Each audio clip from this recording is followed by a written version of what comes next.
Welcome to the Joy Show. Good afternoon, good morning, or good evening, depending where you are in the world today. I'm just grateful that you're here. Joy is an acronym for just one you. And it is my hope that in the discussions that we have on this show, that we discover a little bit more about each other, the unique and wonderful aspects of each individual that I have on my show. And I'm so delighted that you're here to watch the show and just share in this journey. So as we begin today, let us start with the land acknowledgement. As we gather from many places on Turtle Island and frankly around the world, we as settlers are grateful for the opportunity to meet here, and we thank all the generations of people who have taken care of this land for thousands of years. This includes the Métis, Inuit, and all Indigenous people. And we also acknowledge the challenges that still exist: racism, inequality. And so we acknowledge and are in solidarity with our BIPOC and 2S LGBTQ plus families, knowing that all of us are in this together. We recognize that there's only one thing going on. We all live, move, and have our being in it. And so each and every one of us is part of this. So we strive to be allies to every person, every situation, so that we can create a world that truly is harmonious, loving, kind, and respectful to all people. We are one. We realize our history, we acknowledge where we are today, and we willingly and lovingly move forward, harmoniously creating that oneness. Well, today I have a wonderful guest from across the pond. And by pond, I mean the Atlantic Ocean, from Geneva, Switzerland. We have with us today Fiona Strafford. She's a religious science practitioner and a big part of this New Thought Media network. So welcome, Fiona. I'm so glad you agreed to come. And I know it's late in the day there. Thank you. I'm honored to be here and to participate in your Joy Show. Yay. So tell me a little bit about how you got into Science of Mind, because I know you're kind of a long way away from the rest of us. How did you get into it and become a practitioner? Like, what has your journey been like? Oh, well, that's quite a story. So I'll give you the short version, Okay. not the long version, because that's almost a book. Well, my spiritual path was always a visual one. I found individuation through photography, black and white photography, for many, many years, photographing water, showing the forms of joy in water, all the different expressions when you look at water that you sense. You can actually capture that moment. Well, I attempted to capture that moment and share it with people. And then after doing that for about 10 years, I moved to Europe from the United States. I mean, let me just back up. I was born in Australia. I had a British mother, Australian father. At the age of 10, I moved to the United States. So I lived there 20 years. And then I moved to Europe when I was about 30. So I've been here about a little over 30 years. Wow. And so then I started through photography, photographing patterns that I sensed. I then started to paint those patterns. And it was interesting because I started beginning, with a center point, with a mandala, and then creating different harmonious forms and shapes around that mandala. And I loved what I was doing. And then suddenly I started asking, what am I doing? What am I searching for? And I knew about, the process of individuation. I said, okay, yeah, that's fine. I'm finding out who I am and Yeah. wanting to share that. But I sensed that there was something more. So I needed some kind of academic explanation. And so then I started reading about the creative process and Yeah. intuitive flow. And oh boy, that has just I'm still exploring that now, contemplating, being an art therapist and this and that. Um, and so after being fulfilled with the academic knowledge that I was seeking, and exploring the source of intuitive flow, this led me to studying consciousness. What is consciousness? What is awareness? I was raised by two scientists. I was not raised with any religious language. Yeah, And me yeah, either. and then about almost 5 years ago, I walked through the door of CSL Geneva's August 2018 retreat. Oh, nice. And my life has completely changed, transformed, evolved, whatever word you want to use since then. And I can relate. The first time I walked into a CSL center, I was like, "Oh my gosh." Like, I just felt this immense love, like I'd walked into a love bubble. It yeah, was remarkable. Okay, continue. I just no, but yeah, so I walked through that door and I was listening to all the speeches, and that's when I met Petra Welders was there at the yeah. time. I met some of these incredible people, and I'm looking to like who are these people? What is science of mind? Is this a cult? What is religious science? I had never heard of any of this. But Reverend Beth Linguri was the spiritual director of CSL Geneva. She started it in 2010, and so she took me under her wing in a sense, and she Wow. started having asking me if I wanted to attend classes. I'm like, classes, and one class led to another, and the next thing I know, I'm training to be a practitioner. The And I happy was like, accident. yeah, exactly. And I was like, and so I've been a practitioner just about a little over a year right now. Mhm. And of course, when you spend 4 years so intensely focused on this, then it's just, okay, Yeah. now what? Okay, you need to develop and form your practitioner ministry. And I'm like, what do you mean ministry? I thought I was a practitioner. What do you mean ministry? Yeah, and that word can be terrifying, especially to Yeah. someone who I don't use religious language. I don't identify with religious language. I understand the origin and I respect it, but I don't need to use it personally myself to have the same deep level of awareness. And I So, think the religious language causes separation. It tends to, um, create a little bit of fear from people because religion has been, um, in many ways harmful to a number of people. So the minute you use that language, because I know even for me with reverend in front of my name, that causes people to take pause often, mhm. unless they're, super religious and think reverend means I'm traditional. And then I get, a little bit of the other side of it when I tell them I'm new thought, and they're like a little confused sometimes. But yeah, the religious language definitely builds a wall Yeah, between. Yeah. absolutely. But Now, are you part it of was Geneva, Switzerland, the center there, or is it so still what up? happened is dear Reverend Beth Linguri, she's a little over 86 now, and and so she has tried several times to retire. So she finally retired after our August retreat last year here at CSL Geneva. Okay. And she retired and she decided to dissolve the center because it Oh, wasn't really functioning as a true center, and right. she managed to train a few practitioners before she retired. And yes, I take her legacy very seriously. Yeah.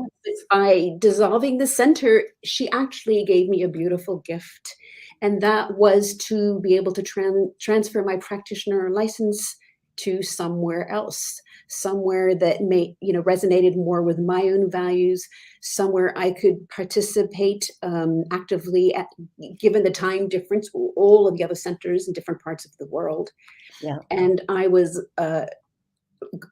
grateful enough, lucky enough to have met Reverend Robert Brzezinski, almost a couple of years ago, because I was looking for someone to stream our CSL Geneva, the last retreat that was last year in August. Yes. Yeah. And that was how I got to know him. And of course, in our conversations, knowing that CSL Geneva, he was over here last August with his beautiful wife, Lara, also, that I also clicked with. Yeah. And he said, well, what are you going to do? And when Robert asks the question, he's already knows. He's quite the visionary, isn't he? He really is. He Oh my really is. goodness. So it's, you can't quite say, well, what do you think I should do? So anyway, and I said, well, would you accept my practitioner license? I love what you're doing with New Thought Media Network. It's quite visionary. I like that it's providing a global platform for those of us in Yes. different time zones. And so, so I transferred my license over to him, and he's been giving me lots of challenges, keeping me busy ever since. That's So, I love that. I love that story because I think that sometimes with practitioners, they sometimes forget that their license can be held elsewhere. And so if something happens at the center they're at, it can be a little fearful, like I just got my license, now what? So that's awesome that the timing was so perfect. oh yeah. Wow. Wow. So tell me about the creative process, because I know when we first set this up, you said, let's talk about the creative process. And it's such an important message because I know that's what transformed my life. Uh, Mm, Obviously, it's what's transformed yours, and it continues to work for us. So tell me about your experience of that. absolutely. So can I read a few sentences I wrote about that, Sure. the Yeah. creative process? So I do a lot of writing, by the way. I write a lot of contemplations and anyway. So after going from painting to praying, affirmative praying, Yeah. I had this little phrase that kept, dancing around in my head, painting a prayer, painting a prayer. This is a song of Yeah. myself. And it kept coming into my mind several times a day, painting a prayer. What are you talking about, painting a prayer? So anyway, after this journey the last several years, I started writing down, my thoughts. And Robert's always encouraged me to keep journals, which I didn't until recently, but I do now, and I see the value of keeping journals. So Yes. I wrote this down. So the creative act of painting expresses visually our consciousness through a chosen medium. The creative process of affirmative prayer expresses verbally this awareness, yet in a methodological way. In both forms of expression, a deep spiritual and emotional connection is felt. There is a lack of self consciousness and a sense of transcendence of self when in the intuitive flow of the creative process. In both acts, painting and praying, there is an intense awareness of unified consciousness Mhm. as the universe and the universe are interlinked. I love it. This, you love that? You. And I've got 66 pages of this. So that is just really the creative process, when you're expressing yourself non-verbally in any way. I mean, it could be singing, it could be painting, or as your daughter has a beautiful voice, you know, She it's does. in singing, all of it. It's just we are uniquely expressing ourselves. And I didn't realize all these years of not being religious, but always feeling some deep, unexplained connection, with the universe, with the world, with everything in nature. I Yeah. suddenly realized it's all the same process, It is. you know? There's only one thing going on, and we're all in it. Yes. Oh, that's powerful. I love that. I love that. And when you were talking about, when I asked you about your journey to practitioner and you said, "Oh, that's a book." I agree. It is a book. Yeah. It is a book, and, so as you're journaling and doing these pages, I think you are, in fact, creating that incredible story, Mm, which will serve so many once you publish it, because I think that's one of the things that we need to do is make sure that we are there to share the stories, to move them forward, and mhm, to talk about our process and how we got where we are today, because it is mhm, by accident.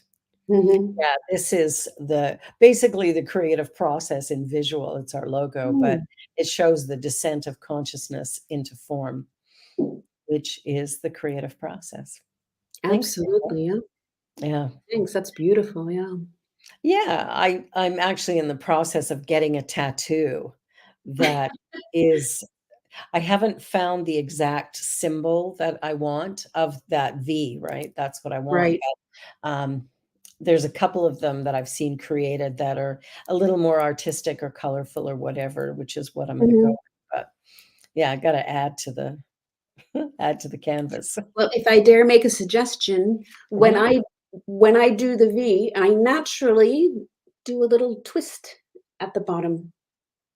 It's Oh, not just a simple linear path. It's no, actually, it's not. yeah, a circular spiral. Oh, send me a picture of that. Oh, sure, yeah. Yeah, I would love that. I'll take it to my tattoo artist.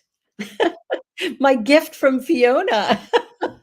Just a cute a little twist as it's almost a joyful twist as it continues on at the Oh, bottom. I love that. 'Cause my vision of my experience with Science of Mind, has been, dancing with the universe. It's like my Mm, life is that flow, that dance, that whatever that is, and I love that idea of, having that little twist on there. Because 'cause I've been looking for the right logo. Because I I really want it probably on my shoulder, but, mhm. it's something that I've been thinking about for a long time. I just haven't seen the right image, and I'm not artistic. I'm great at Okay. talking, not so great at drawing or painting. So tell me what you strive for with your practitioner work. What is your hope with that, with the work that you do? Honestly, I'm still trying to find the answer to that. I love what I'm doing with New Thought Media Network. I joined their prayer team. I trained, they invited me to be part of the prayer team and to train me to do affirmative prayer live. And I'm an introvert and more of an intellectual, and Mm, I'm not somebody who likes to be on stage. I'm much better one on one, than in a group setting. yeah. And Lara Brzezinski was so wonderfully patient with me and also challenging. Yes. And okay, we're going to do a live prayer. I'll start it and I'll pass it on to you. And I went through practitioner training, in 4 years, so it was quite intense. I didn't have much experience in terms of praying with other people, doing treatments. Even Yeah. the day that I was doing my oral exams, I'm literally shaking. I had the prepared written words here just in case, kind of thing. So it didn't. Prayer is something I never did until a couple of years ago. I'm like, Right. what is prayer? Now, when my children ask me, I said, prayer it's a shift in consciousness. It's just realigning with whatever, the universe, infinite intelligence, source, spirit, God, whatever word you want to use. It doesn't matter.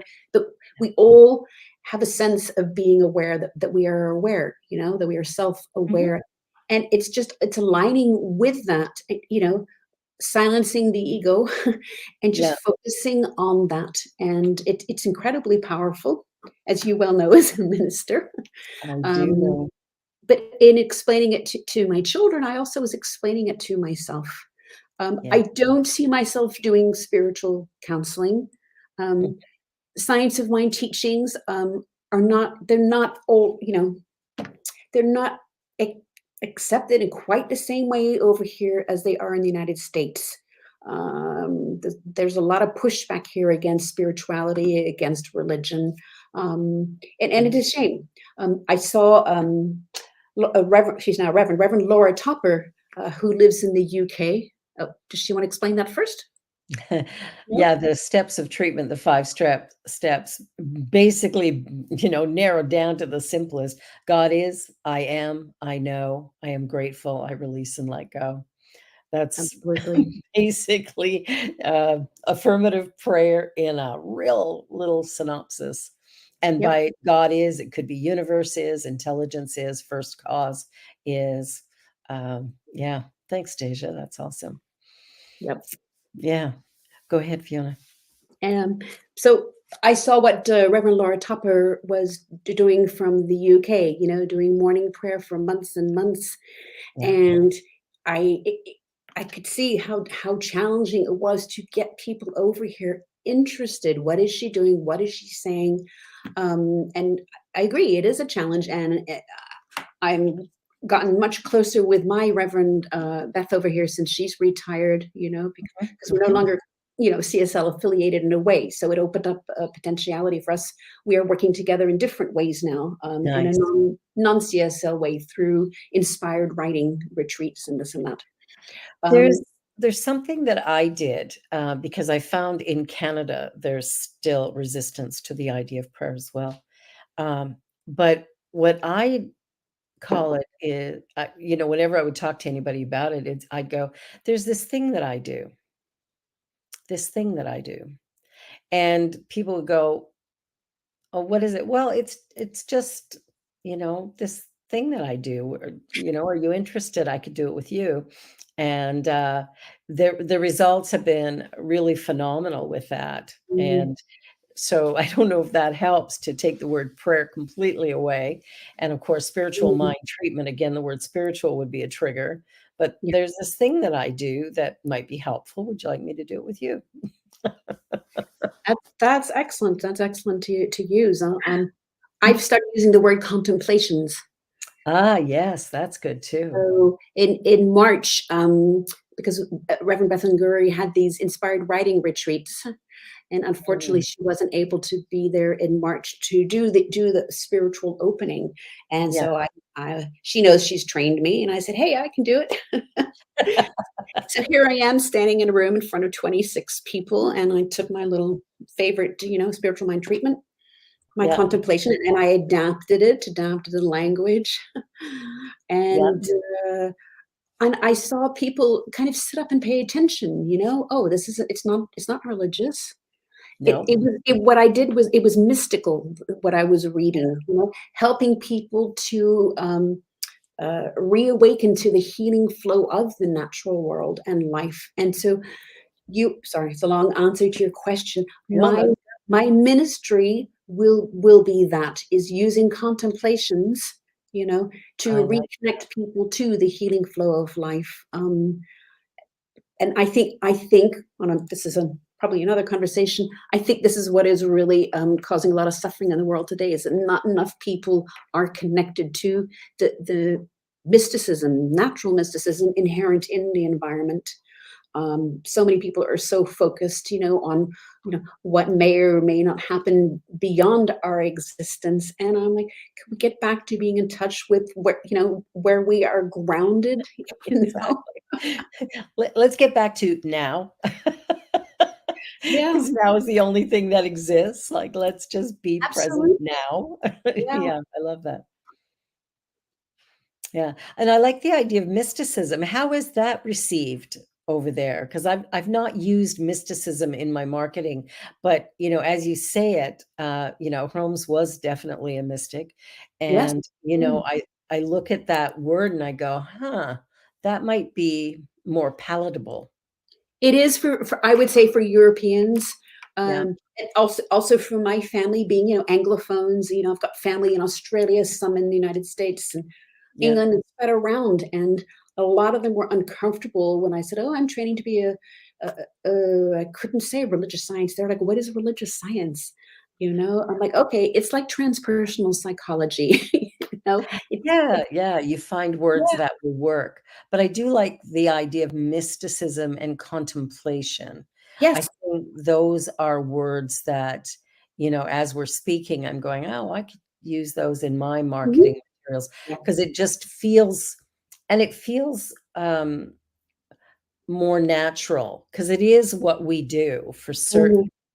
I like that. I like that a lot. Now, are you doing some other work besides, the practitioner work? Like, what do you Yes, do? yes, yes. Yeah, What do I do?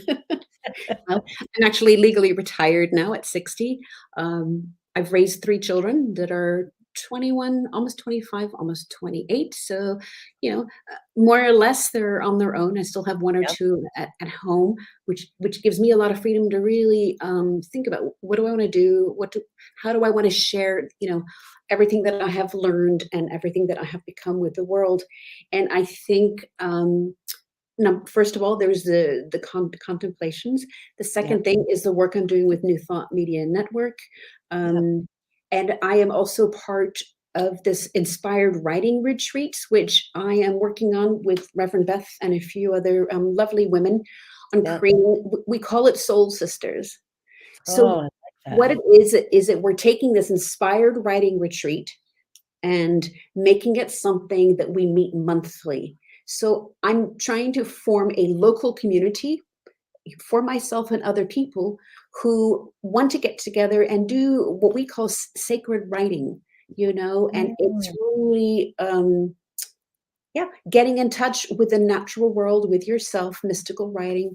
And the workshop we had in March, we actually invited two Jungian scholars, and one in the morning wrote about, writing from the soul.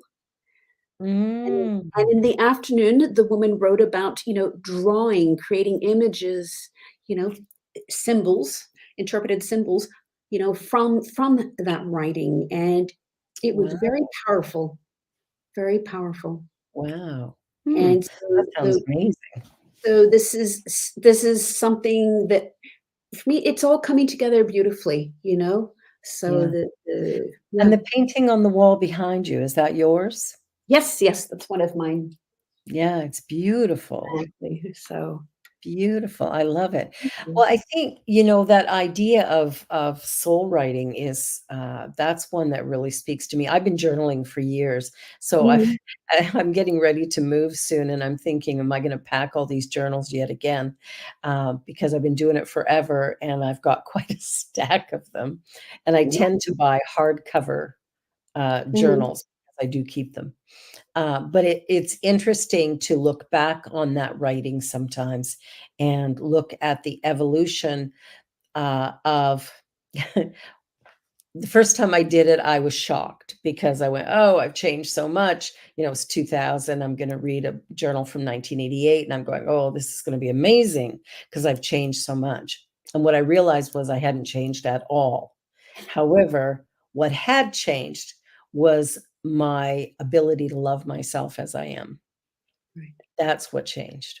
And Mhm. that was such a moment of, profound awareness to go, 'cause we think sometimes that we've changed, but I think we come into life as unique, special, dynamic, glorious beings, and then, all kinds of stuff gets put on us by our beautiful parents who want the best for us, and somehow that message doesn't necessarily always get relayed, Mhm. and we become adults trying to fit into molds that were never ours in the first place.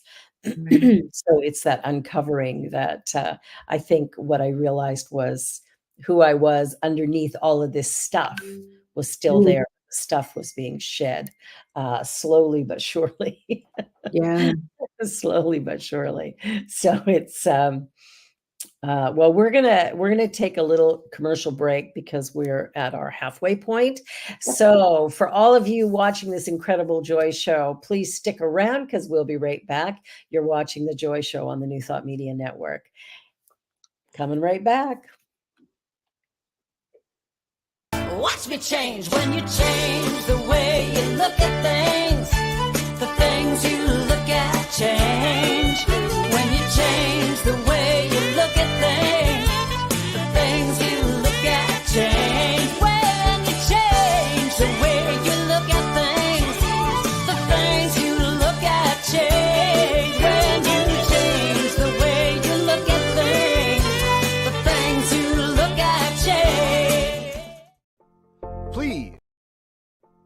Please help us say thank you to our organizational sponsors and donors, including the Hefferland Foundation, Affiliated New Thought Network, International New Thought Alliance, Science of Mind Archives and Library Foundation, Center for Spiritual Living Denver, Center for Spiritual Living Midtown Atlanta, New Thought Philadelphia, Planned Happiness Institute, Summit Center for Spiritual Living, Center for Spiritual Living on the Lake, Unity Spiritual Center Kitchener, Om Center for Spiritual Living, Center for Spiritual Living North Jersey, Unity of Savannah, Center for Spiritual Living Seattle, and all of our individual donors and sponsors.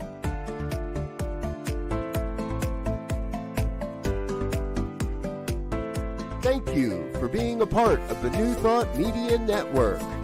Please come be you. New Thought Media Network is on the rise. We're looking to grow with you.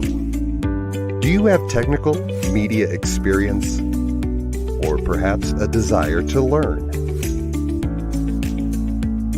Are you willing to volunteer your precious time and attention?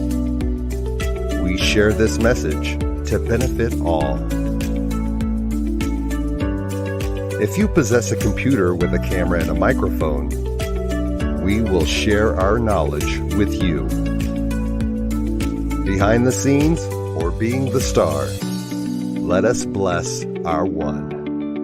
Contact us at info@ntmedia.org.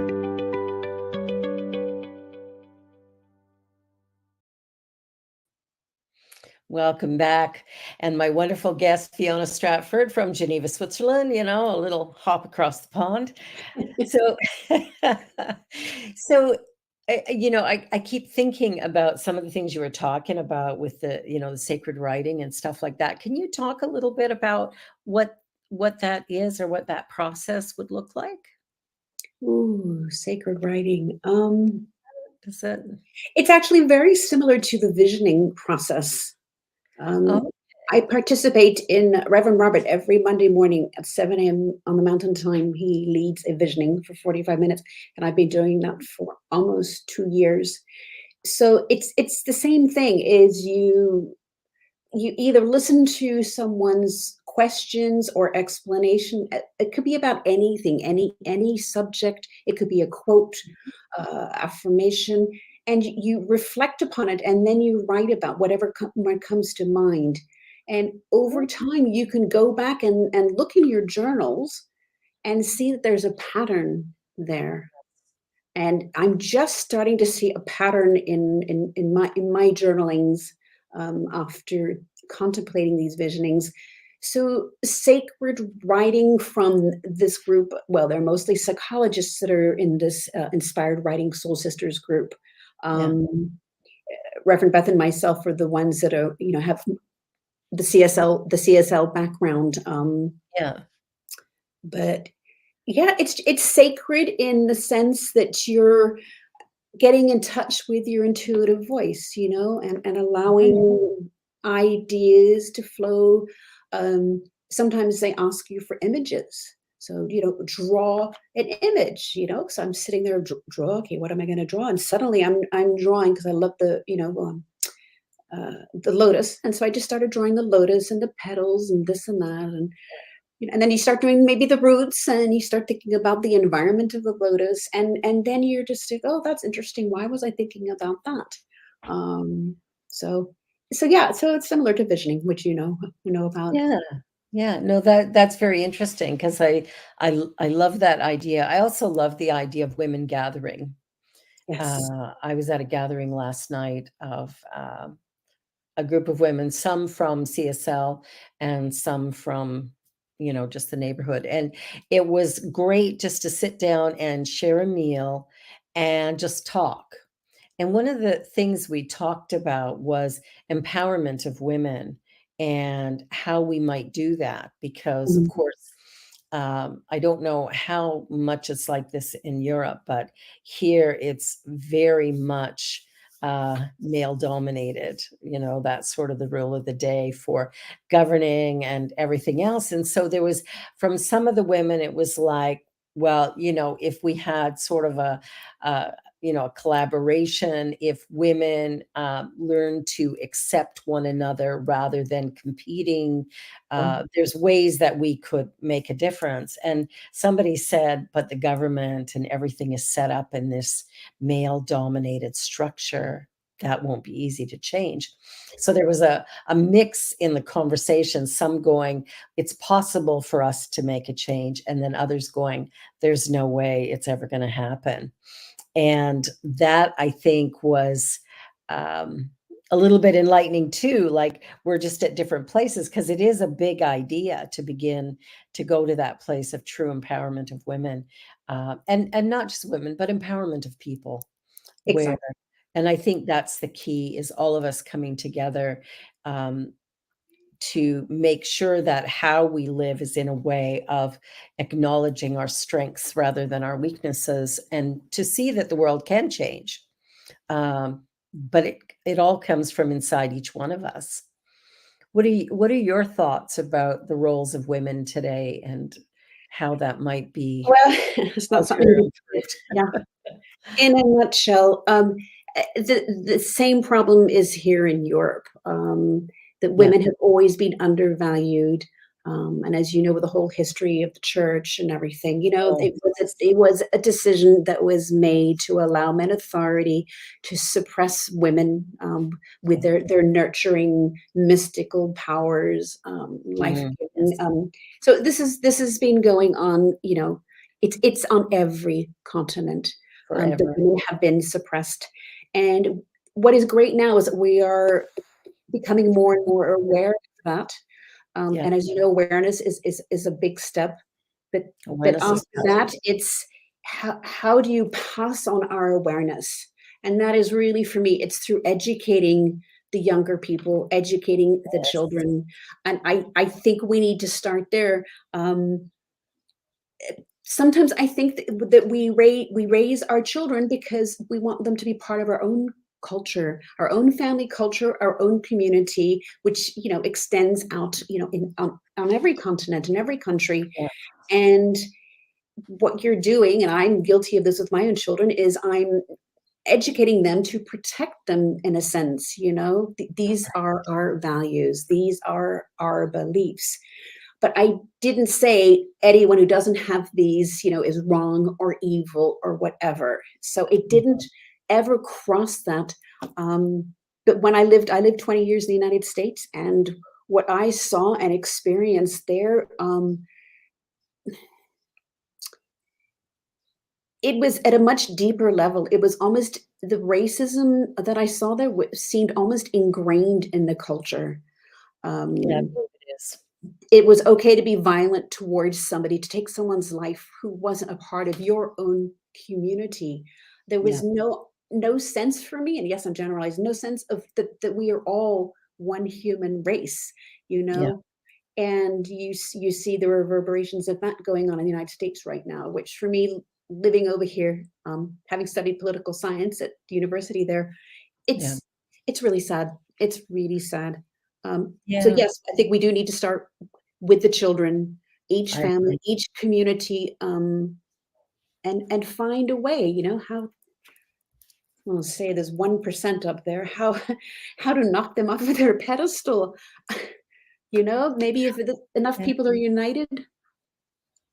I think that's it, and that's what I love about this organization that we're a part of, because um, I think there's possibility for us to begin to reframe things, and it's going to be some work for sure. It's Yeah. not going to happen in a minute, um, but I think educating the children is the way.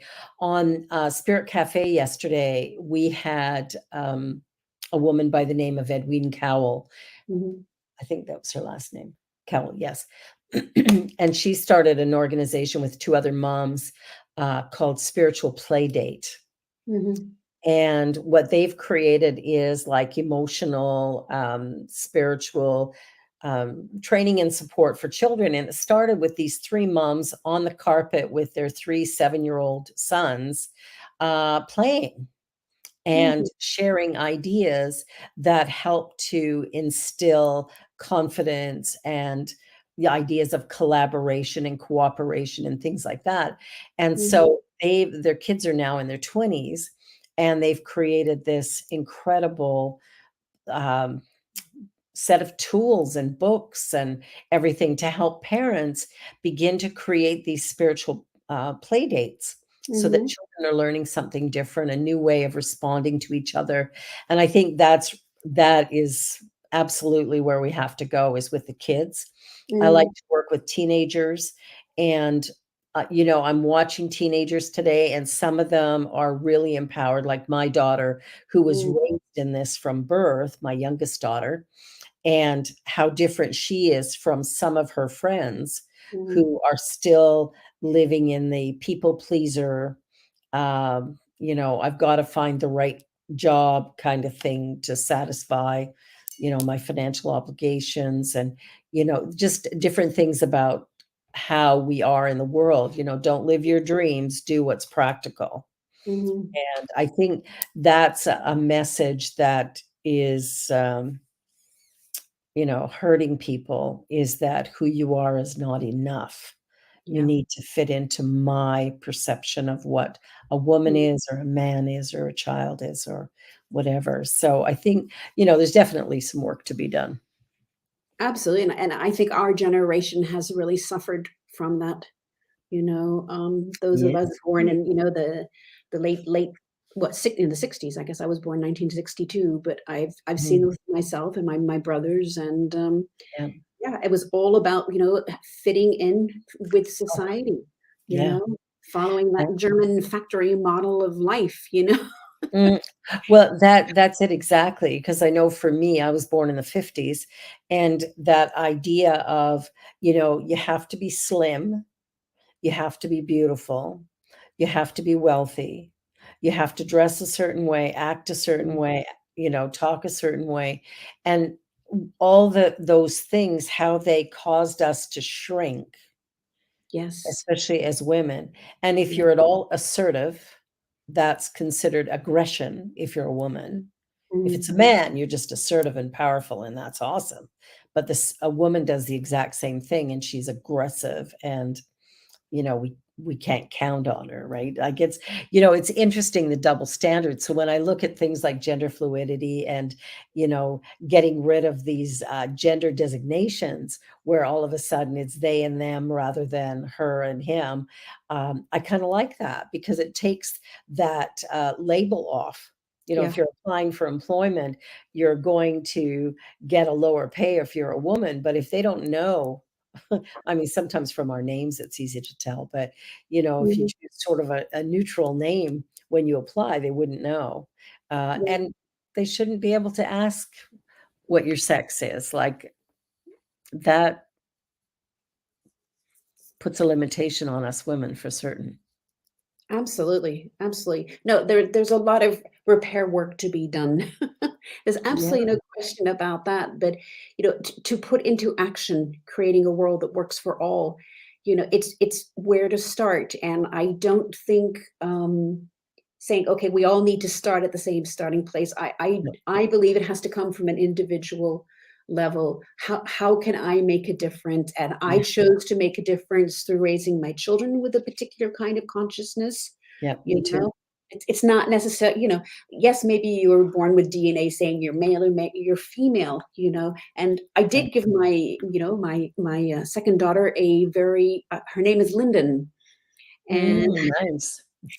that could be male or it could be female, and she Yeah, told me she loves it because nobody knows if she's male or female, and so she likes that sense. She said, "I like that sense of mystery," and I never would have used that word mystery. I would have used, anonymity, but, that's awesome. Yeah, yeah, I like that, because I think that's when I look at the teenagers today and the things they're dealing with and what's going on for them, um, it really is important that we see them for who they are yeah, and support them in who they are and listen to them. My daughter was fortunate in being raised in this teaching, Mm, and so she has a real good sense of self-worth, and yet still has challenges when people around her can be a bit mean or cruel or whatever, which yeah. people can be. Um, but I think it's just important that we find ways to come together, and that's what I love about the New Thought Media Network. It's a place where we can come together. It's a safe space. It's a global space. It is an Mm, inclusive and diverse space. And, absolutely. Yeah. being part of something like this is just, for me, one of the most important things we can do to begin to shift that consciousness. And I Yeah. had suggested to Robert that we include children's programming. Absolutely. Yeah. Yeah, and I think that also is really important to be able to speak to the children in a way, at whatever age they are, like creating stuff that they would find interesting. Mm. So it'll be interesting to see as we move along, what that might look like. I Uh, would love to be involved in that. Um, oh, awesome. I put all three of my children through the Montessori preschool program, you Oh, know? yes. Mhm. Yes, and I tried the Swiss public school program. It lasted 1 week because they took all of that creativity I had been allowing to be, naturally expressed in my first child, and they actually gave her a dotted line mountain and tree, or whatever flowers that she had to connect the dots, Oh, and jeez.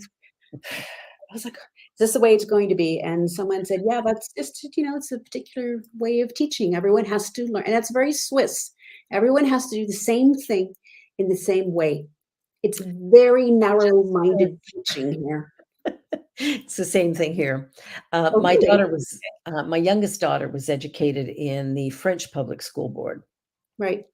And so that was a little bit different. Number one, it's very diverse because there are a lot of teachers from French Africa, from France, and then some from Quebec, some from Ontario, obviously, Mhm, but a real diverse set of teachers, and the students, 50-50 when it comes to people of color or white. So the diversity was there, mhm, and very small schools, because you have to be francophone to mhm, enter, right? So luckily mhm, my husband is, so she was educated there. So she just graduated.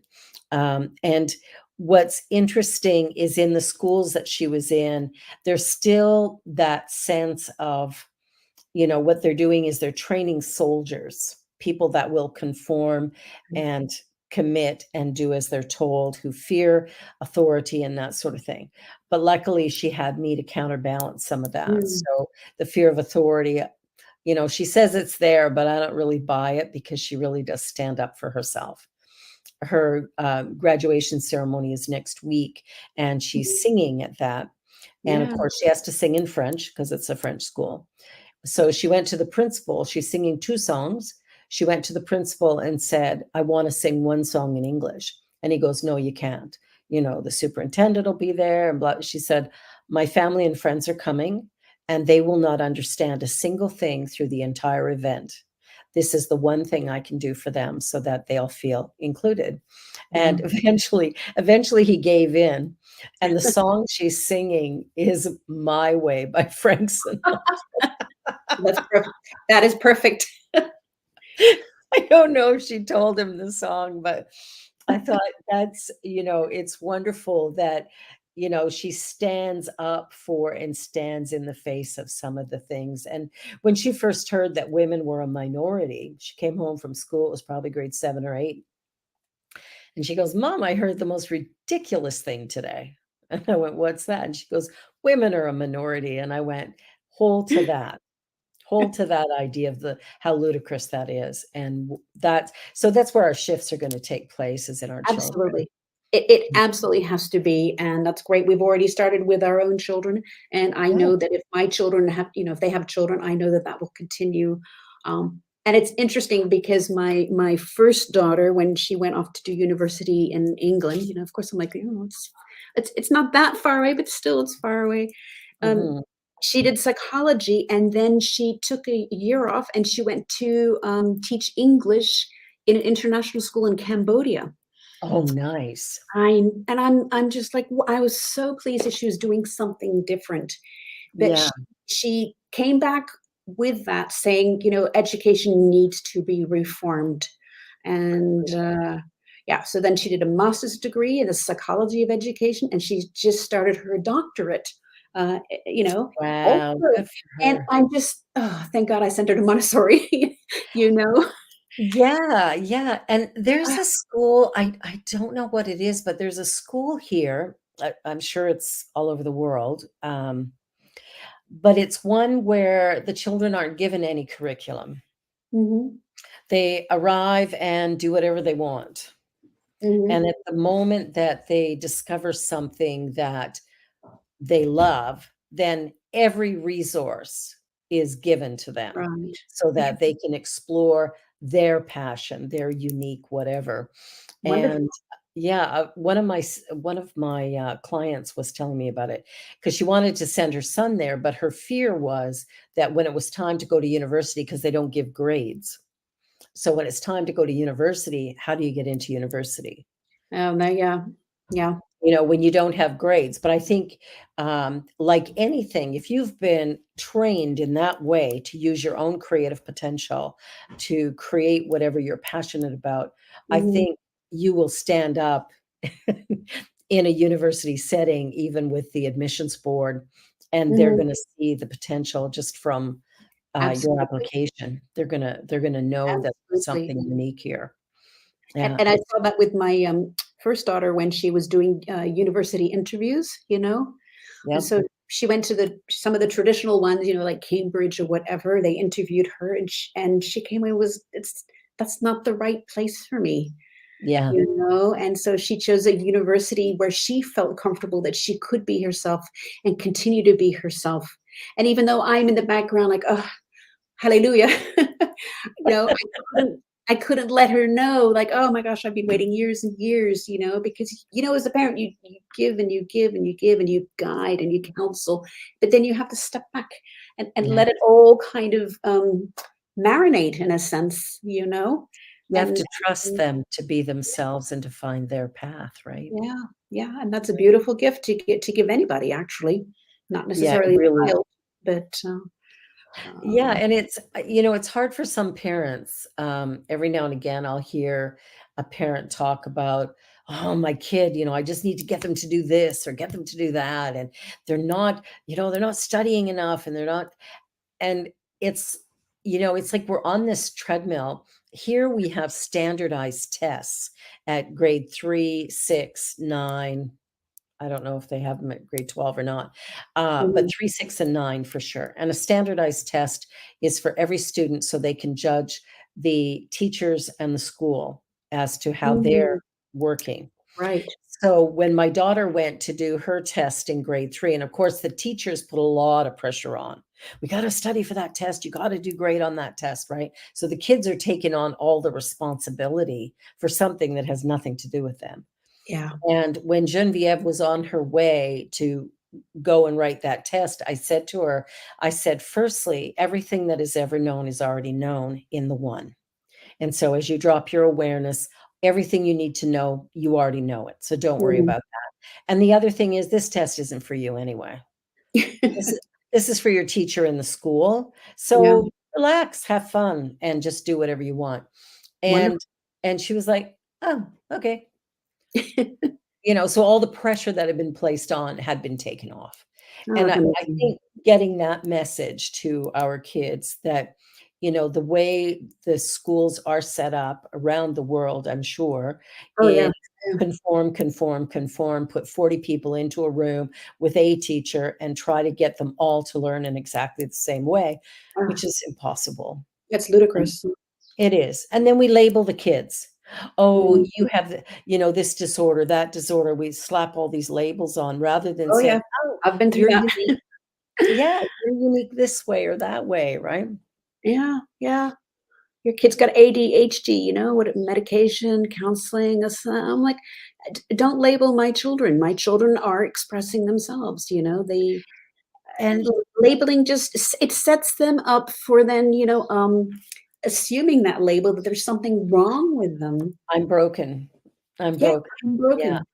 That's, and it's interesting too, because the reason that label gets put on is because the kids can't sit still in a box for all of those hours.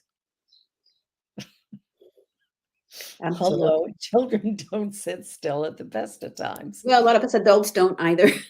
Exactly. I mean, I think about how many hours a day I spend on Zoom or StreamYard or whatever, and I Yeah. think, "Man, I need to get up and walk or move or do something, right?" And I'll spin in Absolutely. my chair, create Well, movement. I ended up getting this, it's called a saddles chair, Yeah, because it's like a swivel, so you can sit, so your legs and knees are free to move. You yeah. can move around as well, but your back assumes a natural, like a kneeling stool kind of thing. Okay. So Oh, I that do sounds highly nice. recommend that, so Yeah. Yeah, and I like the idea of being on a saddleback a little bit. exactly, Like, swing your exactly. leg over and get it. Get in there, get comfy. Yeah. Yeah. So, we're getting down to our last couple of minutes. Yes, I can see. Yeah, time goes by quick, doesn't it? So, um, what one thing would you like to leave our viewers with? One thought for moving forward as we Mm. anticipate a world that works for the highest and best good of all life, forget humanity, all life, period. Um, what do you what would be your one point or thought? I think tune into tune into an awareness of intuitive flow, you know, to the Yeah. unity in the universe, the infinite intelligence, creative living spirit, whatever term you resonate with, and understanding that it is a flow, it is a harmonious flow, and to enjoy being in that flow. It's a bit like being in a river, and just Yeah. let it take you where it wants to go, and with no labels, no destination. Enjoy the journey, and we are each an individual expression of an essence of beauty, and embrace that and share it. I love it, I love it, and there's only now. Yes. There's only Yes. now. Yes. I think that's one of the things that we've forgotten. We're so worried about what's coming or what we've done in the past that we Mm, forget that we're living in the internal eternal now, yeah. and there's nothing else. There's only now. That's the point of power. The Mm, only place I can create anything is now, and when absolutely. we think about tomorrow, well, when tomorrow comes, it will actually be now, and Mhm, so there is nothing else, and it's that illusion that we live in that somehow we're going somewhere. We're not. mhm. Life is a journey without a destination, Yes. and the power is being in the now moment, as you are, where you are, with all your gifts and beauty and magnificence. That's life, Yeah. and it can't be anything but that. And so I think finding that way of just sort of slowing it down and I love the idea of the river, because Mm, that speaks to me. When I think of surrender, I think of, being on a raft or in a canoe or a kayak on the river and how it just takes you. yeah. No effort. No effort. It Enjoy just the journey, yeah. yeah, yeah. Life can flow and be easy and beautiful, and, it doesn't have to be a struggle. The struggle is all right here. That's what creates our pain, our suffering. Uh, Mhm, well, pain occurs, but suffering is optional, and, mhm. it's our Well, that's a thinking. that's a choice. It is a choice, it is a That's choice. another conversation. Yeah, exactly. We'll have to do that another time. Well, Fiona, thank you so much for joining me today. I've been wanting to have a conversation with you for a long time, and, I'm just so grateful you said yes.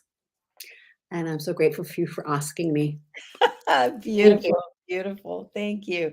Well, everybody, that's it for today. We'll be back again next week, Friday, with another wonderful conversation of some sort. We'll figure it out when we get there. And in the meantime, live in the now, be who you are, and celebrate that every moment. Thank you, Fiona. You're watching the New Thought Media Network. This is The Joy Show. Yes. Be sure to share, like, and subscribe. Bye for now. On behalf of everyone at New Thought Media Network, thank you for being a member of our virtual family. Your financial contributions help share the New Thought message with people from around the world. Please visit and contribute at www.ntmedia.org/donate. New Thought Media Network. Come be you. And please like, share, and subscribe. Until next time, peace and blessings.